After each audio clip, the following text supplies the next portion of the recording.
Hello, Mr. Smith. Thank you again so much for giving me the opportunity to sit down with you and meet with you at this job interview. Um, I, I just appreciate your time and effort, and I really hope that that'll be productive for both of us. So, okay, yeah. So why do I want to work at this funeral home? Well, this your particular funeral home has a lot of history in our community. You are a third generation owner, and I even remember growing up in this community as a youngster, coming to the funerals from family members and friends that I've had in the past, and it's always been you, your father, or your grandfather that I've known to be here, and I'm intrigued by that history. I really want to serve the community in the capacity that you have served this community in the past 65 plus years, and I just want to be a part of that atmosphere and have the ability, as I said, to serve the community that I actually live in now again as well. What qualities would you bring to your organization, and how could you improve our processes? I have a very positive mindset. I'm very goal oriented, and with with my past working experience, I have a very good hard work ethic as well. So I tend to not give up on things. And in this profession, you need to be on point in scheduled things, but you also need to be able to work in a team environment. I know that there are more than just one funeral director in this facility, and I know that we will all have to work together to be able to get along and serve our community well to the capacity that you would have us do. And I am all for that. I love working in a team atmosphere, and I really love serving the people that will be coming through the door. And I think that that's going to be a great fit for your business and for my way of serving people and working. What services would you provide to families to ensure their needs are met? My goal as a funeral director here would be just to provide solace for the bereaved families, to allow them to express their emotions and let them know that it's an okay that this is the place that they can come to express their emotions, to feel grief, to express grief, and to know that it's going to be okay. I want them to know that they are coming to the right individual that they can trust, and that will help guide them through the grieving process. Um, all the while doing that, I also want to be able to educate the families that come through when educational opportunities are given. Um, to let families know that, hey, this is a hard time, but it's also an educational time as well. You're going to experience more death in your life, even if it's whether it's a first time person that's experiencing death in their family of a loved one, or it's an individual that's come in that has multiple times that they've had to go through the funeral process. I want them to know that, one, I'm trustworthy, and two, that I can educate them and help them through the process and make the experience that they're going through right now a positive, as positive as we can make it, a good positive experience, and know that future experiences will also be positive, because they are going to know what to look for and what they're going through in the future. So what are your learning styles? I am a largely hands-on type of learner.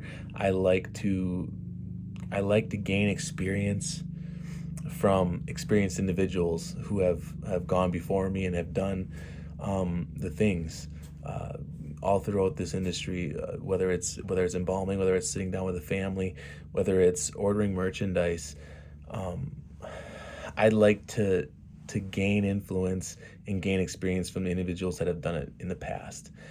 That being said, I also will say that I do like researching certain things. I'll watch videos, YouTube and Google, and just to get different perspectives of how things can be done, how things should be done, and really come to a good group conclusion of, is this the best way of doing it, or can we be more efficient in doing it else, in a different way, and really, and just being open to that objective sort of way of thinking.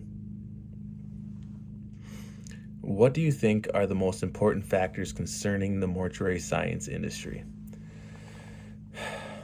This is a big one for me, and I'm fully believing that communication is a high priority, whether in the workforce or whether you're sitting down with a family. Communication is key, but I also believe that trust is a very, very big thing. We are in an industry that you can you can gain trust, but you can lose it so quickly as well. And I think that there was a saying that you can gain trust by a teardrop, but you can lose it by a bucket full. And it's so right, because we are under a magnifying glass, through from the community, from society in general, from inspectors, from the NFDA, CANA. All of these places are constantly scrutinizing our every move to be sure that we are doing right by the families that are coming through our doors. And I believe that that's very, very important. And I also believe that remaining transparent to the families, to the inspectors, to anybody that wants to come in, I really don't think we need to hide anything at all. And I think we should be transparent, communicate well, and be a trustworthy individual, but truly live that out and be genuine as we do it. What collaborations have you had in the past that can benefit our organization? One of the greatest experiences I've had from my apprenticeship is actually running a third-party crematory. What we had multiple in the funeral home that I was apprenticing at. We had our own retort, and there were multiple local funeral homes that didn't have their own retort. One of which was actually across state lines in Michigan, who couldn't have their own retort because of state law. And so navigating the different forms of paperwork, navigating the different scheduling, and being able to know how, okay, you need to have this individual back by this day for the memorial. It's going to take 48 hours in order before we can even have the cremation done, because of the time constraints that we need to wait on, and then also making sure that we are also getting our own cremations done in a timely manner as well, so we can serve our families just as well. It was a great experience. It really helped me with scheduling, with my communication skills with the other funeral directors, being able to explain the time frames and the timeline and logistics of the things that, and especially with the identification of making sure that the documentation is right, the cremation authorizations are signed and they're filled out properly, and the disposition papers and transport papers are properly signed and filled out. This was a huge thing. It was a lot of responsibility that I took on well, and I'm better for that experience, because it's just helped me so much with my communication, with my scheduling, and with my operating a crematory in general.